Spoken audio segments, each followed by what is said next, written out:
Right now, there's a dog lying on a couch somewhere, staring at the wall, and if you asked its owner what it's thinking about, they'd probably say something like nothing, or food, or squirrels.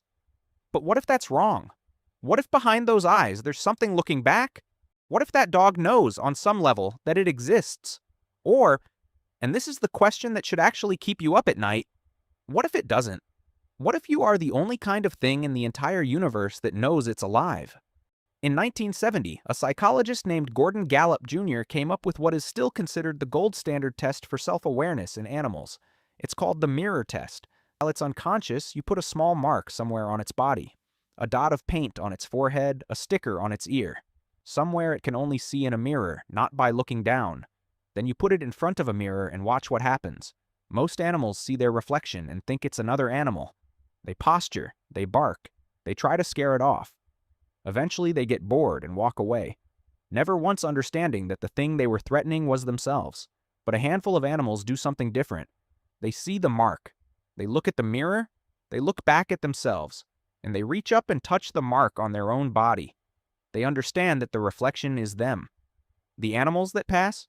Chimpanzees, bonobos, orangutans, gorillas, but only occasionally. Dolphins, orca whales, elephants, and one bird, the Eurasian magpie, a crow-sized creature with a brain the size of your thumb that apparently knows what it looks like. The animals that fail? Dogs, cats, almost every other mammal on Earth, including, for the first 2 years of their lives, human babies. Now here's where it gets complicated, because a lot of scientists think the mirror test is a terrible way to measure self-awareness. Dogs, for example, live in a world built almost entirely on smell, not sight. Asking a dog to recognize itself in a mirror might be like asking you to identify yourself from a recording of your own heartbeat. The format of the test is wrong, not the dog. In 2017, a researcher named Alexandra Horowitz modified the test. Instead of a mirror, she gave dogs a scent version, their own urine, altered urine, and completely foreign urine, and watched which one they spent the most time investigating. Dogs spent significantly more time with the altered version of their own scent. They noticed something about themselves had changed. By their own rules, in their own sensory world, dogs may know exactly who they are. But knowing who you are is different from knowing that you are. There's a distinction philosophers have been arguing about for centuries. It's the difference between being a self and knowing you're a self. Between having experiences and knowing you have experiences. There's a word for this. Metacognition. Thinking about your own thinking. Being aware of your own awareness. It's what you're doing right now, actually. You're not just reading these words. You know that you're reading these words. You can zoom out from yourself and observe yourself from the outside. That's the question. Can animals do that? And the answer, increasingly, is yes, but it's messier than anyone expected. In 2007, researchers at the University of Georgia ran an experiment on rhesus monkeys. They gave the monkeys a memory test, and after each question gave them a choice. Take a hard test worth more points, or take an easy test worth fewer. The monkeys consistently chose easier questions when they were uncertain of the answer, harder questions when they felt confident. They weren't just answering questions, they were evaluating how well they knew the answer before they gave it. That's metacognition. That's an animal thinking about its own thinking. And it doesn't stop at monkeys. Rats have been shown to opt out of tests they haven't studied for, choosing a smaller guaranteed reward over gambling on a question they're not sure about. Pigeons can report their own memory failures. Dolphins have been observed hesitating before answering, in a way that mirrors human uncertainty. These animals aren't just reacting to the world. They're modeling their own internal states. They know when they know something. They know when they don't. But here's what science still can't crack. All of that, the mirror recognition, the metacognition, the self-modeling, it's all behavioral. We can watch what animals do.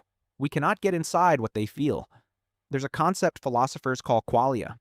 The raw subjective texture of experience, the specific redness of red, the particular pain of a paper cut, the feeling of being you, right now, in this moment. Is there something it feels like to be a dog? Or is the dog just running biological software, processing inputs, producing outputs, with nobody home? The philosopher Thomas Nagel made this famous in a 1974 paper with one of the greatest titles in academic history. What is it like to be a bat? His argument was simple and devastating. Bats navigate by echolocation. They experience the world as a landscape of sound reflections that we literally cannot imagine. And no matter how much we study bat brains and bat behavior, we will never know what it feels like to be one. The inner experience is inaccessible, and if we can't know what it's like to be a bat, how do we know there's anything it's like to be anything other than us? Some scientists think we're massively underestimating animals. In 2012, a group of neuroscientists gathered at Cambridge University and signed what became known as the Cambridge Declaration on Consciousness. Their conclusion: the neurological structures that produce consciousness in humans are not unique to humans. Birds and mammals, and possibly other creatures, possess the same neural substrates for conscious states. In plain English, the hardware that runs consciousness in your brain exists in their brains too. The lights, they argued, are probably on. Frans de Waal, one of the world's leading primatologists, spent decades watching chimpanzees and argued that the question of whether animals have inner lives was almost backwards. We should be shocked, he said, if they didn't. Evolution doesn't tend to invent something from scratch. Consciousness almost certainly evolved gradually, just like legs, like eyes, like lungs, which means it probably exists on a spectrum, and we are not at one end of it and everything else at the other. We're all somewhere along the same line. And then there's the one piece of evidence that's hardest to explain away: grief. In 2018, a killer whale named Tahlequah lost her calf. The baby died shortly after birth, and for 17 days, Tahlequah carried the body of her dead calf on her head as she swam. 17 days. Across more than 1,000 miles of ocean. The rest of her pod took turns helping her carry it when she got tired. Scientists called it a tour of grief, the longest recorded in any non-human species, and no one had a clean behavioral explanation for it. It wasn't about survival. It wasn't about feeding. There was no evolutionary advantage to carrying a dead body for over 2 weeks across open ocean, except that maybe she knew her calf was gone and couldn't let go. If that's not the behavior of a creature that knows something existed and now doesn't, what is? So where does that leave us? The science says, yes, some animals can recognize themselves. Yes, they can think about their own thinking. Yes, they feel something, probably. But the innermost question, the one you actually want answered, does the dog lying on the couch know it's alive? That one we still can't fully reach. Here's what we do know.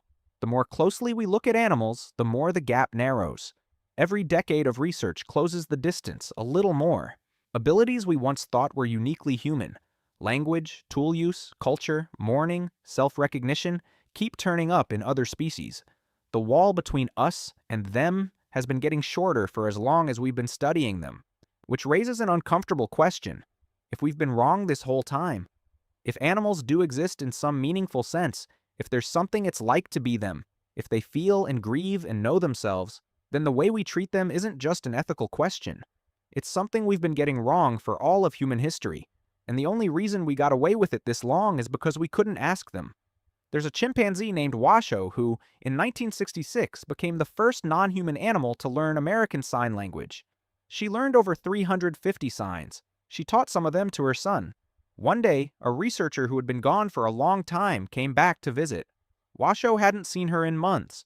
When Washoe saw her, she signed, "Cry." Then she pointed at the researcher's eyes. Cry.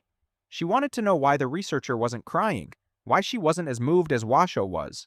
Whether or not Washoe understood her own existence, she understood yours. Maybe that's where it starts.